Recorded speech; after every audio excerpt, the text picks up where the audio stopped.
The voicemail arrived at 3:47 a.m. No words, just breathing. And beneath it, the sound of something digging.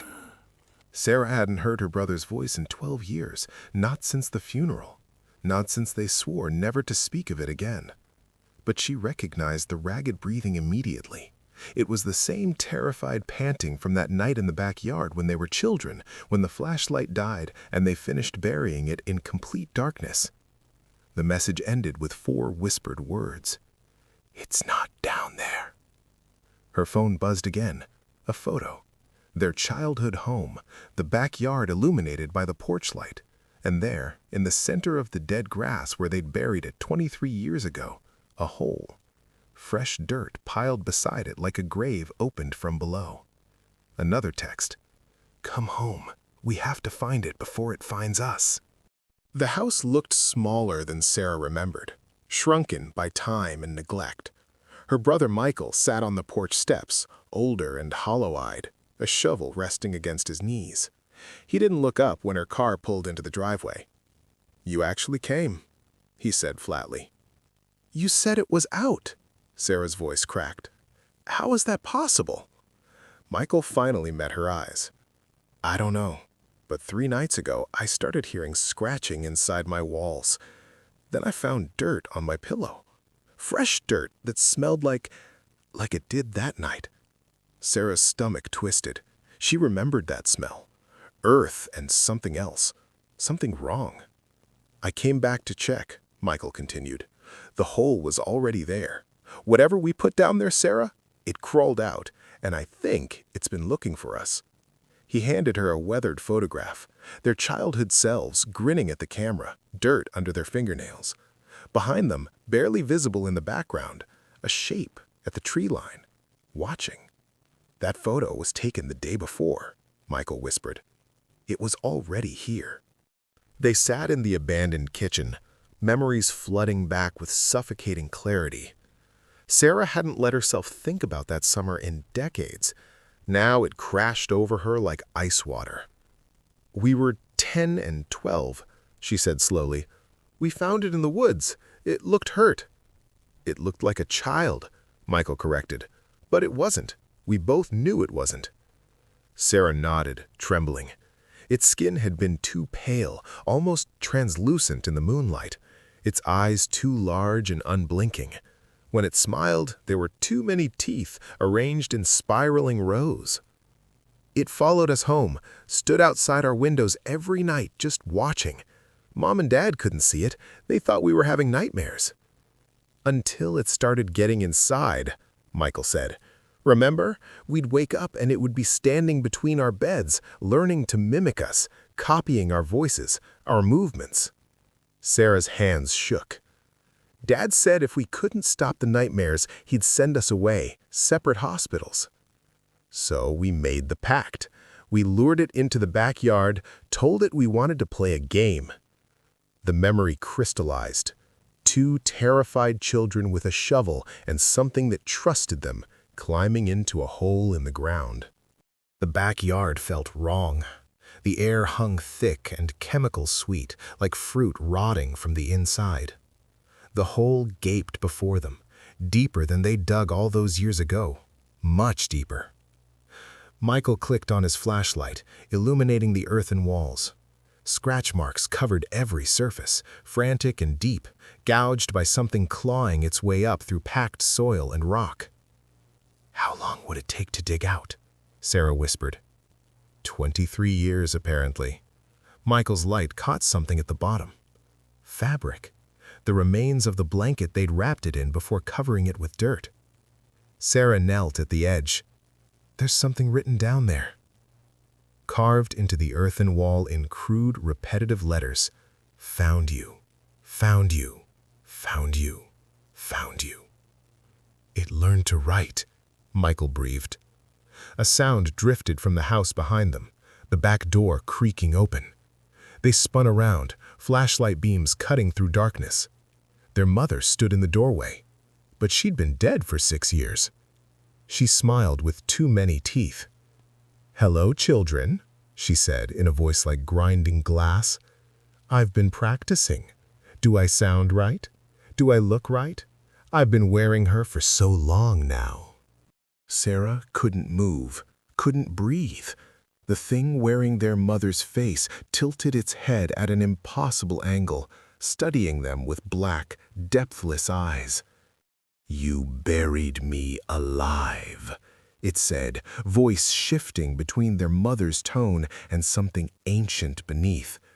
"I screamed for months, then years. The earth filled my mouth, but I kept screaming inside." Michael raised the shovel with shaking hands. "You're not our mother." "No," it agreed, stepping off the porch, "but I wore her first. I was inside her skin when you said goodbye at the funeral. I held your hands. You never knew." Its form flickered, their mother's face sliding like a mask over something writhing underneath. "I've had so much time to grow in the dark, to change, to improve." Sarah found her voice. "What do you want?" "Want?" It laughed, the sound wet and multiplying. "I want to thank you. The burial made me so much more. I learned patience down there, purpose. I learned that humans are just soft shells waiting to be filled." Behind them, the hole began to collapse inward, revealing a tunnel system spreading beneath the entire property like a spider's web. "I've made others like me. Want to see?" From the tunnel system emerged figures, crawling up from the darkness with jerking, unnatural movements.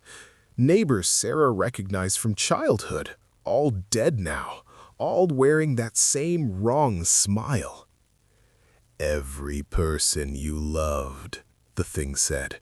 "Everyone who came to this house.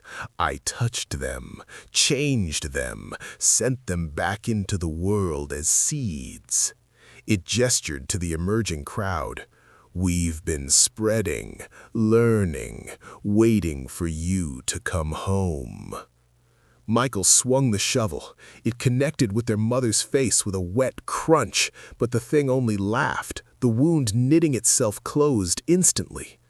"You can't kill what already died in that hole," it hissed. "You can only join it." Sarah grabbed Michael's arm. "The house, now!" They ran, creatures pouring from the ground behind them. Inside, Sarah slammed the door, dragging furniture to barricade it. Heavy thuds shook the walls. Scratching filled every surface. "The attic!" Michael gasped. "Dad's old hunting rifle!" They climbed as the windows shattered below. In the attic, Michael fumbled for the gun case. Sarah's phone buzzed, a text from her own number. "I'm already inside you. I've been inside since you got here. Can't you feel me wearing you?" Her hands weren't shaking anymore. They were still. Too still. Sarah looked down at her hands. They felt distant, like borrowed gloves. Michael backed away, the rifle trembling in his grip. "Sarah?" His voice cracked with terror and recognition. She tried to speak, to warn him, but her mouth moved wrong. "Run," she managed, the word breaking apart. I can't." Michael's finger tightened on the trigger. Behind him, the attic door splintered inward. What happened next dissolved into chaos. Gunshots, screaming, the sound of wood collapsing. Then, silence. When morning came, neighbors found the house empty. 2 cars in the driveway, fresh dirt throughout the rooms, and in the backyard, the hole had been filled in, the earth smoothed over as if nothing had ever been disturbed.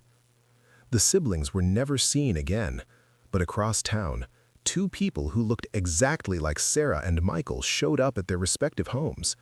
They smiled at their families, went to work, lived perfectly normal lives. Sometimes, late at night, others see them standing in their yards, perfectly still, staring at the ground, listening. The backyard of the childhood home remains empty, but on quiet nights, Neighbors swear they hear digging, not just from that 1 yard, from underneath all of them. What do you think happened next? Did Sarah and Michael survive somewhere deep in those tunnels, still fighting? Or are the people living their lives now just perfect copies, hollow shells waiting to spread further? And here's the real question that should keep you up at night. How many people in your neighborhood have been replaced? How would you even know? That thing spent 23 years learning patience in the dark. It learned to perfectly mimic the sibling's mother for 6 years without anyone noticing. If it's been spreading like it claimed, creating more of itself, wearing the people we love like masks, how far has it gone? Think about it. The story ends with digging sounds under multiple houses. The creatures have been spreading and learning. They're patient enough to wait decades. They can perfectly imitate anyone they touch. What's your theory? Drop your thoughts in the comments below. Do you think the siblings are really gone or still fighting somehow? What would you do if you realized someone close to you had been replaced? How would this story continue? What happens to that neighborhood? What's the scariest part for you, the creature itself or the fact that it's been hiding in plain sight? Let's discuss this nightmare together. The comment section is now open. Share your theories, your fears, and what you think happened after that final scene. Don't keep this dread to yourself. Sometimes the best way to process horror is to talk about it with others who felt the same chills down their spine. Comment below. We're all wondering the same thing.